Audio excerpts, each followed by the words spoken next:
Welcome back to another rapid review with the Gifted Academics team. I am your instructor for today, Ryan. We're going to be talking about our CISSN prep. That is our Certified Sports Nutrition certification, of course, through the ISSN. Today's topic is going to be adaptations to chronic aerobic training and dispelling a common myth around that. This is coming from Chapter 4 of the CISSN text, specifically the Gifted Academics study materials from Chapter 4, and this is from Slide 7. On the right side of this slide is stuff that we talk about a lot over the course of the certification prep. I won't belabor that point. If you want to learn more about those things, if you want to become well-versed in those in an effort to pass your CISSN exam, recommend signing up at the links below. You can also learn more about the Gifted Academics team, what other certifications we offer, and more. For today's video, we're really going to kind of debunk, I guess is a good way to put it, a common myth around aerobic training, what adaptations are made, specifically cardiovascular. So for this video, I want you guys to look down at table 4.2, and that's going to talk through, sedentary measures of things like heart rate, stroke volume, blood pressure, and then during maximal exercise as well. And then to the right of that, we look at the changes just from resistance training alone, lifting weights, and then from endurance training alone. So what adaptations can be made?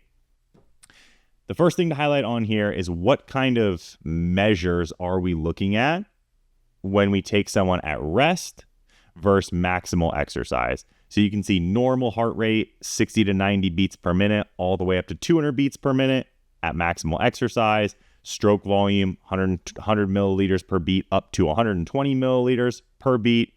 Cardiac output increases by 3 to 4 times from 5 liters of oxygen per minute all the way up to 15 to 20 liters per minute. I actually think that might be a typo from the CISSN right there.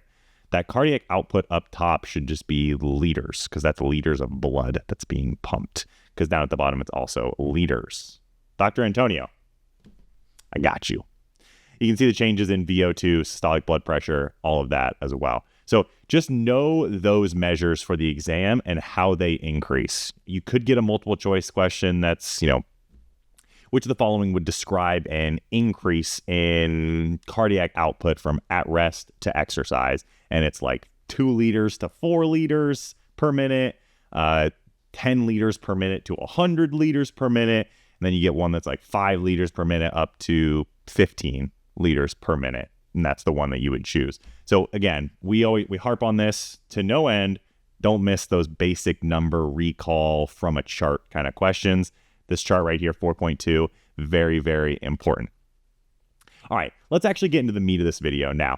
The common misconception. You'll hear people say this all the time. Usually it's resistance training enthusiasts, people who fall in line with training like a powerlifter or like a bodybuilder, someone who's just trying to get stronger, more powerful, more muscular. And they'll say things like, my heart rate gets elevated with resistance training, therefore I am getting cardiovascular adaptations. And what they're saying is true if and only if you are coming from a complete novice state, from a complete sedentary, untrained level. Resistance training will provide some, but not a lot of those cardiovascular benefits. And you can see that on this chart right here. Resting heart rate, no change, maybe a decrease. Stroke volume, no change, small increase. And you can kind of go down the list there of things that are either no change or very small changes. Whereas when you go over to the endurance training side of things, we can see a decrease in resting heart rate, an increase in stroke volume, no change in cardiac output, because the cardiac output required to support the body at rest doesn't change. When you become trained, the rest doesn't really change for you. It's still 5 liters of blood per minute, pumps the requisite amount of oxygen to the necessary tissues to keep you alive. So when you see that no change, don't worry about that up there on the at-rest side of things. Look down below and you see decreased heart rate at all intensities, increased stroke volume, increased cardiac output, increased VO2, and no real change in blood pressure. Short term, you do get some changes in blood pressure. I go and I do a resistance training session, or I do an endurance training session. We see a short term drop off in blood pressure, just a reciprocal drop off because blood pressure went up during training. You get that vasodilation effect of training. We'll see a short term drop off in blood pressure, but looking at chronic adaptations here, we see no change to blood pressure, resistance training, or endurance training. So the key point that I want to make here is that once you've exited the realm of being a complete beginner, or once your clients have exited the realm of being a complete beginner or novice around training, any cardiovascular or aerobic training benefits will only come from endurance training.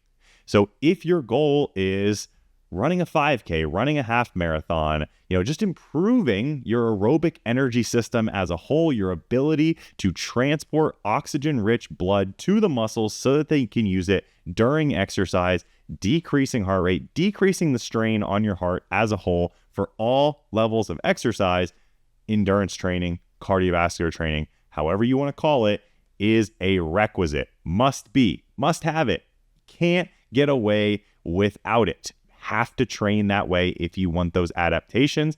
And if you want a reference point for this, a principle, go back to what we talked about, the SAID principle, SAID, specific adaptations to impose demands. If you want those cardiovascular adaptations, you must impose demands through endurance training to make those adaptations.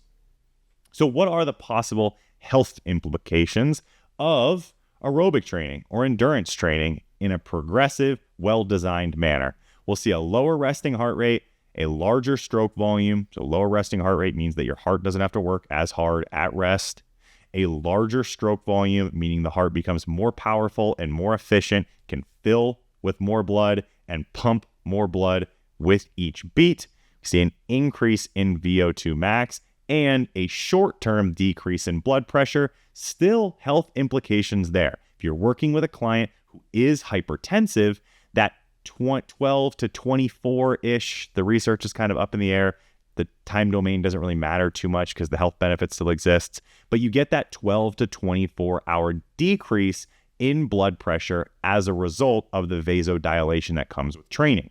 So if you are someone who, or you're working with someone who does have hypertension, and an intelligently designed program to not exacerbate any of those symptoms, but an intelligently designed program essentially gives that client 12 to 24 hours after a training session where they are at normal blood pressure levels. Normal, not hypotensive or hypertensive. It's even the word for that. Normal blood pressure is what we'll call it. So when you hear people say, I resistance train, that's all the cardiovascular adaptations that I need because my body's pumping blood and my heart rate goes up when I am resistance training. If they are a complete beginner, brand new to the gym, they're like the smartest complete beginner ever because technically they're correct. What they're saying is true. Would they make more adaptations from the start by incorporating some endurance training? Yes, absolutely. But what they're saying at face value is true. Once you've exited the realm of being a complete beginner, once you're an intermediate or an advanced trainee, if you want any additional cardiovascular adaptations, aerobic adaptations, and endurance training intervention must be implemented. Must be. So all those people who love resistance training, we love that they love resistance training, but it needs to be made clear that if you want aerobic adaptations, you must train the aerobic system. SAID principle, specific adaptations to imposed demands. You want to throw something back in their face?